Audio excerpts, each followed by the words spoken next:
shortly. So now I'm going to ask Nick Wright to come forward. Now Nick's a hydrogeologist with the Department of Agriculture and Food in WA, and he's going to talk to us about rock, water and plastic. Don't know what that means, but we'll find out in a minute.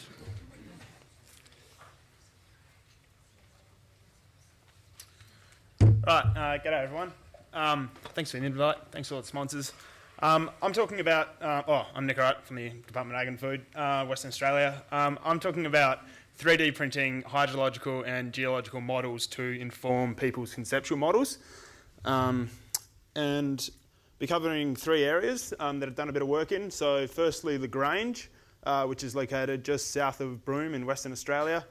And then about a vineyard near Coonawarra in South Australia. And then the Gascoyne River in WA. Okay, so I've been working on the Lagrange project, which is a chunk of land just south of Broome. It's like 3.6 million hectares.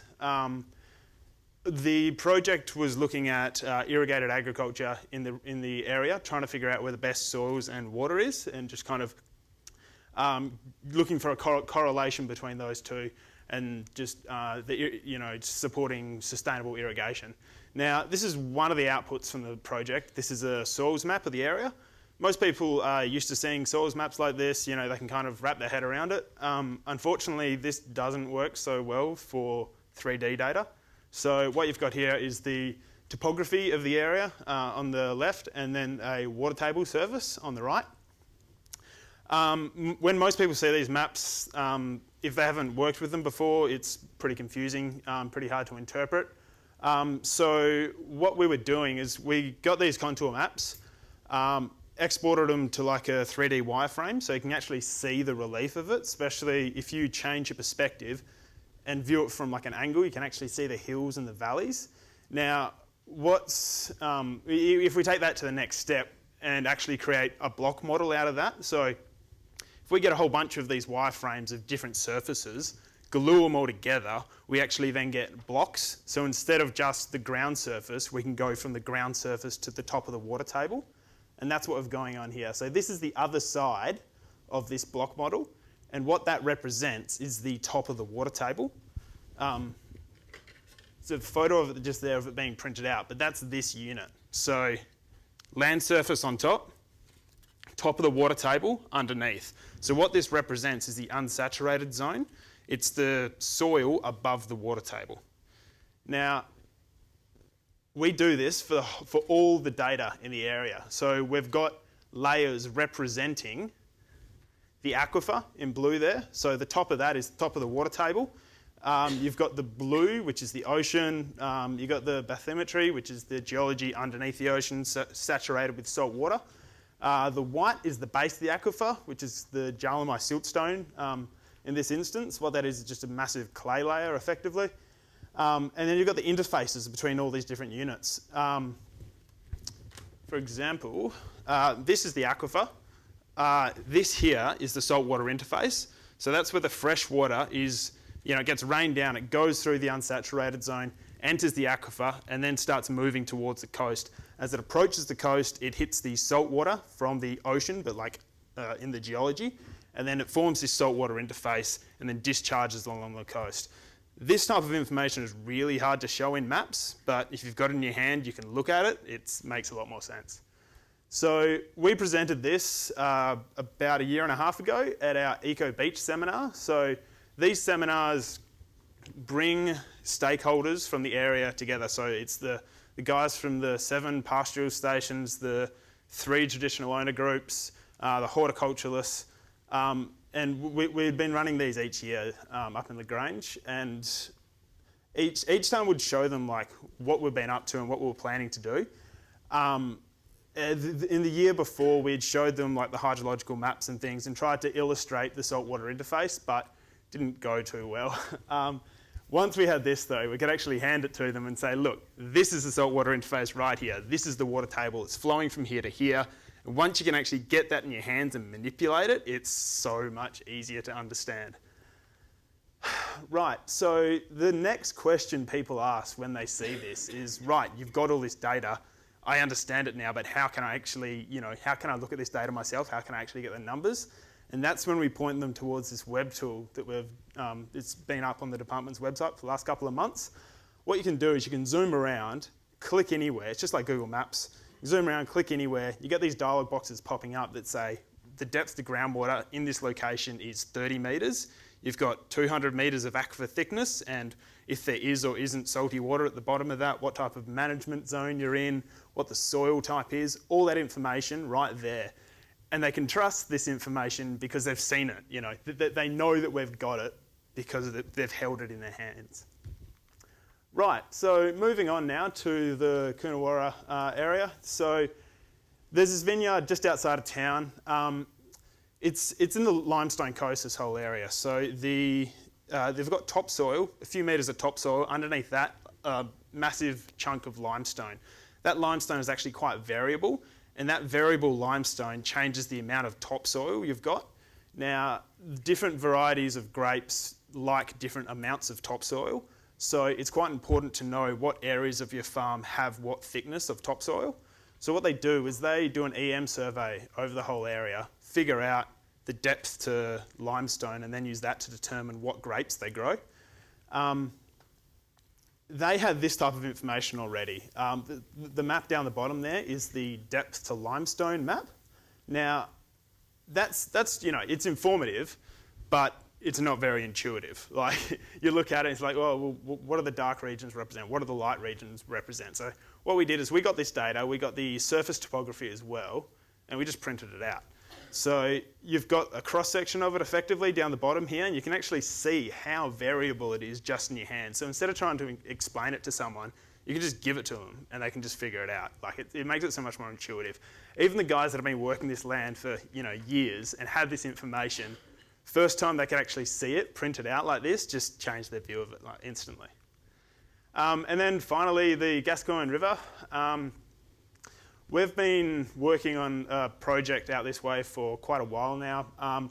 We flew AEM over the whole area, so we had a pretty good idea of the geology. I printed this one out like 2 months ago.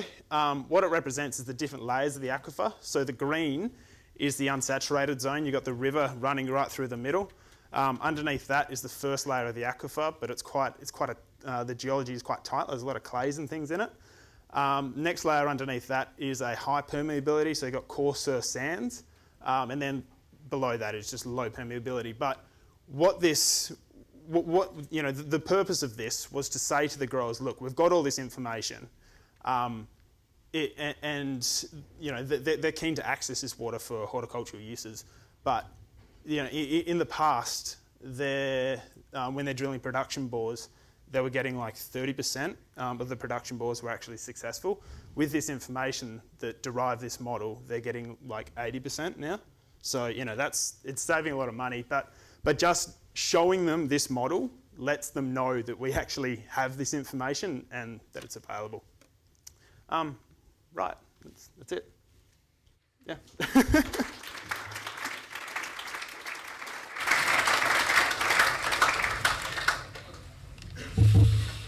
That is extremely cool. Okay, so let's have some conversation with those two speakers and then we'll bring them up onto the panel. In fact, why don't we bring all three speakers up onto the panel and we'll have a conversation around that. You want to come and join us too, Daniel? So you sit up there if you like. You've both got your lapel mics, have you? Yep. And I think Doug will turn them on for you. Sean or Sally, have you got one? Yeah. Yeah. Katherine, would you say that the wine industry is further down the track in sort of understanding the importance of social licence and provenance? And is there any relationship between that and their take-up of data science in other areas? Like me to answer that one? Yep. So I think that the difference here is that grape growers have to produce for winemakers. So the winemaker wants a product, the right amount, the right time, the right attributes, and there are different wine styles. And so the grape grower has to produce grapes of the right attributes. So there's that driver to start with. So technically, you know, there's a lot of technical knowledge you need to be able to manage different parcels of fruit and understand winery logistics. So it's not a commodity. So you need a lot of technical know-how in the first place to grow grapes. And then, of course, the other drivers are because the markets that wine is going into. So China, for example, I mean, who wants to buy a Grange? I don't know if you know a bottle of wine called the Grange red wine. If you're my age, it's a very high-priced wine, but people don't want to buy a bottle of this amazing wine if it's going to be a fake. So yes, I mean, the drivers are there. The other thing is because of the intensiveness, yes, I guess there's more opportunity to invest in that area, you know, compared to if your margins are lower. So, Katherine, while we've got you in the hot seat, another question for you. I was really interested in talking about, you know, we were touching on trust and trust in the data. And I think all of us here would be guilty of not necessarily following instructions or believing in the data. I defy my GPS regularly, which usually involves in me getting lost. But how do you ground truth the data that is coming through, and how do you build that trust in the information and the decision making? Look, it's a really big issue, and it's a whole area of data science about recognising fit-for-purpose data. So the way we've done that is when this data comes into a big data platform, there's a thing called metadata, so that's the data about the data. So you can start describing what's in there, the sensors, the type of sensor, the accuracy of the sensor. You might add information, when was it last calibrated, its location. I mean, it's really important. You know, I mean, you all know garbage in, garbage out. But we have a lot more work to do. There can be gaps in the data. We've found that's a real issue. If we're trying to calculate accumulated growing degree days, and with accumulated graphs of time series data, if you've got a gap in the data, you know, well, I'll take rainfall example. The bird just has to cack in the rainfall gauge, and you've got a problem. I think one thing that is overcoming that now is greater use of numerical modelling, so that sensors then, I would love to see when we have as few sensors in the environment as possible. We're just using the sensors to ground truth the numerical data, because in that sense we can really maintain those weather stations as our gold standard weather stations. We know the data that's coming from it. The other thing I say to people is if you're using a model to predict the risk of something, always use the same data from the same weather station, because you calibrate your output to that particular sensor. If you start mixing and matching to other things, you know, interpreting that can be quite problematic. And Nick, where you're from in WA, you've got a big problem with dry land salinity. Is this 3D technology likely to help with a greater understanding of how that works and maybe some whole of catchment approaches to solutions? Yeah, for sure. As long as the data's available, that type of thing's always possible. I've been thinking about dry land salinity because I come from a farm. We've got a bit of salinity. So what you could do like scenarios, I suppose. You know, have like 3 or 4 different prints, and to say, oh look, you know, if you plant trees, you're dropping the water table, you know, and your salinity's going to stay down lower. You could totally do that, yeah, as long as you got the data available. And that's the thing too. Like, to be honest, you don't even need to have the data. Like, you could make something that just looks right, and that's all it needs to be. It doesn't need to be perfect. You know, yeah, totally. Another one for you, Nick. So you talked about the power of 3D printing really as a communication tool in terms of making these things really real for farmers. Mm-hmm. What else are you excited about from a 3D printing perspective? Because you've got to play with this stuff. Yeah, so I've got prints going just about every day at work. The amount of stuff you can do is endless. You know, especially if you start going real high end, you know, you can start printing with metal and things. So especially, you know, when you're on the farm and you need that part for your header that's broken and it's going to take, you know, like a week to get delivered, or you could just like press a button and have it in like a few hours. Like, it's a huge difference. And Dan, can I ask you about crowdfunding? Because, I mean, everyone's heard about the Flow honey hive and how they raised millions of dollars, but there must be a lot of crowdfunding opportunities that fail. So, you know, is there a lot of regulation that has to be written to accommodate that? Because you can't I'm imagining people come up with an idea and they call for funding and it never happens and they've got all this money in the bank. What happens then? Yeah, well, of course, failure can mean either someone does pay money for a certain investment and, they take off with it, or that they don't honour the commitment to do what they said they do on a farm or in a supply chain. Of course, the failure can also be that the farmer wanting investment funds actually doesn't attract it, so he's not appealing to the market. But I think you're talking about the form of the latter there, or where the investment does need, like any sort of financial transaction, does need a very firm sort of regulatory framework around it. Because ultimately people are exchanging funds on a condition of getting something done, and they effectively own a share in whatever it is the farmer's investing on. And that's a property right, and like any property right, that has to be protected by law and regulation. Okay, any questions from the floor? What are people thinking? There's one here with his hand up.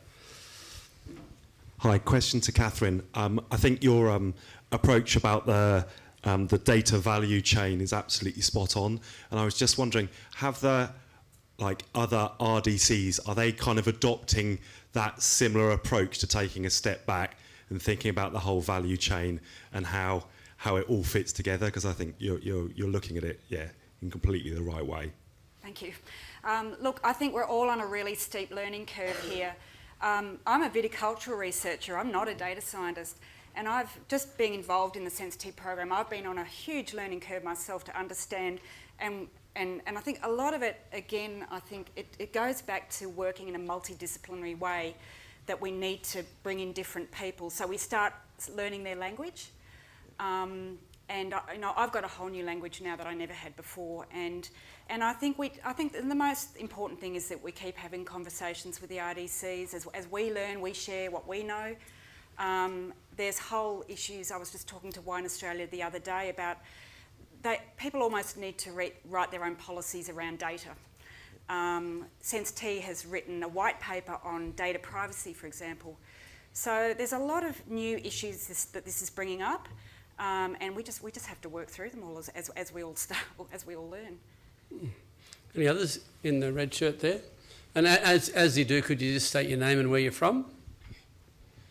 Matthew Feely, Far North Queensland, Mareeba, tree crops, horticulture. Another question for Katherine there. We keep hearing about all these new apps, and if anybody, well, everybody in this room, I'm sure, has got their finger on the pulse.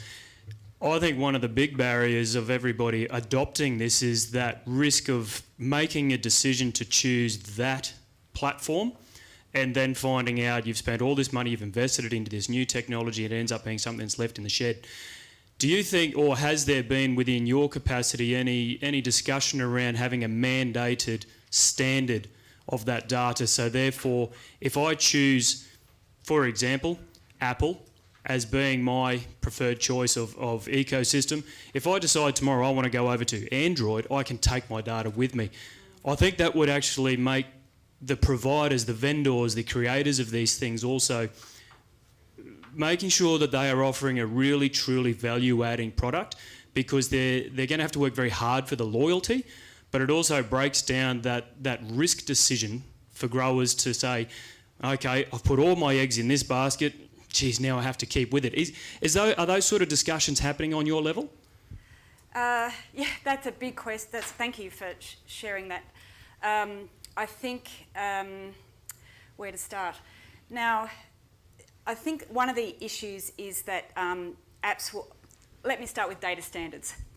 There's a lot of discussions around data standards and common language and all that sort of thing in the ICT world. I think we're dreaming if we're ever going to get one universal standard. However, I think with these big data platforms, and if anyone's got more expertise on this, please step in. But I think what you're seeing is we've got that ability then to at least bring that data in and then have it recognisable so the app developers can come in. I think apps are going to come and go. I mean, video is really a first step to something else. But I appreciate as a consumer, it's bewildering. But Does anyone want to? Yeah, I just want to say, I suppose that's the importance of having it web-based as opposed to app-based, because anything can access the web. Also, if it is web-based, you could have like APIs, so developers from anywhere could hook into it and just grab the data. So it's not just the app. It's you put everything into the web and then other people feed off that. Yeah, so we're talking about an ecosystem here, and what's a whole lot of different IT services, I think, is what they call them. So and that's the sort of thing that means your teenager can cook something up over the weekend, sort of thing, almost, if they've got enough knowledge.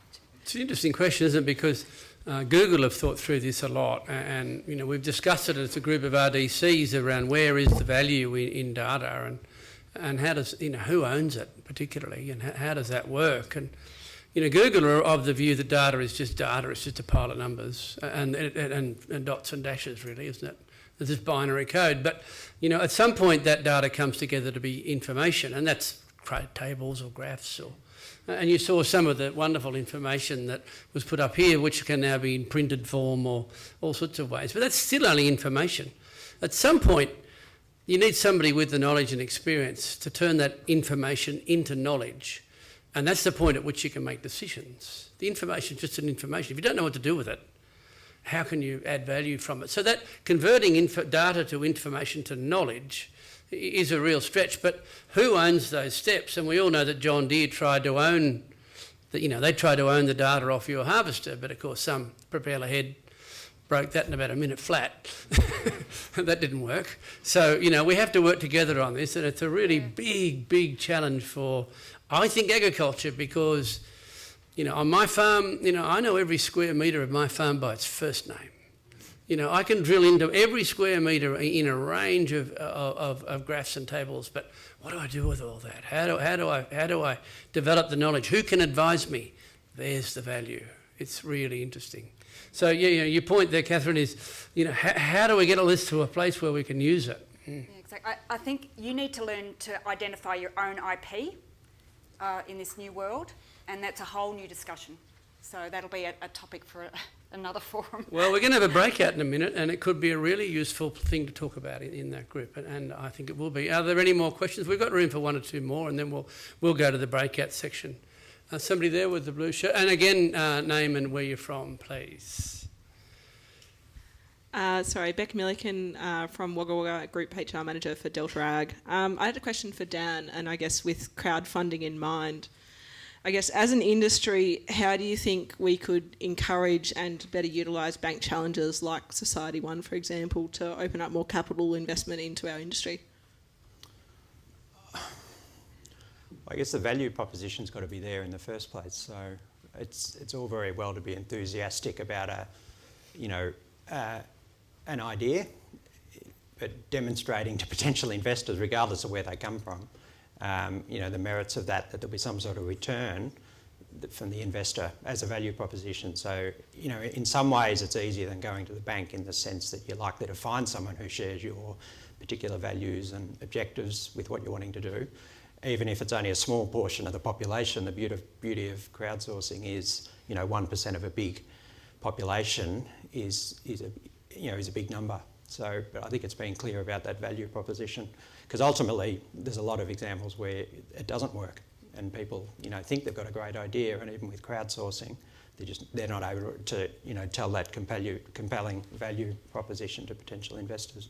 It doesn't have to be dollars either, of course, because a lot of this, people invest for other reasons, be it sort of, corporate responsibility or ethical and green sort of considerations. And crowdfunding is actually a question about capital, isn't it? Where do you get the money from? And there's this disruptive way to raise capital, which is based on a range of other values. It might not be just a return. That wonderful story about the bees, up at Byron Bay, with just a wonderful story. And how much they raised? Millions of dollars. And the poor fellow, he's a pretty laid-back dude. He's sort of sitting on a mountain of money and no capacity to manage it. He really struggled. So how do we develop new ways to raise capital for new ideas? And this might be another thing you can talk about in the group shortly. One more question, then we're going to go to the breakout session. Was there one there with a blue shirt? Yes, please. And name and where you're from. Chris Minahan, farm consultant from Wagga. Question primarily for Katherine. I know, sorry, you're getting all the questions. But interested in your thoughts on the future of extension, given that most farmers can now access pretty much the same information that advisors can. Where do you see the role of extension in practice change? Yeah, that's a really interesting question, and I've just rewritten TR's policy on extension, and my director gave me the brief to write the policy and see if I could not use the word extension. Because it really is a term that has a lot of baggage, and we all have different concepts about what that is.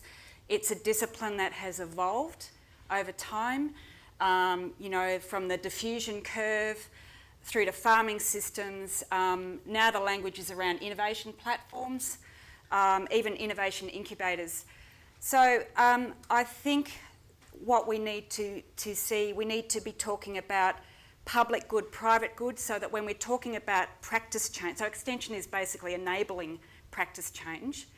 That's one definition of it. We need to think about who's benefiting from that, and that then dictates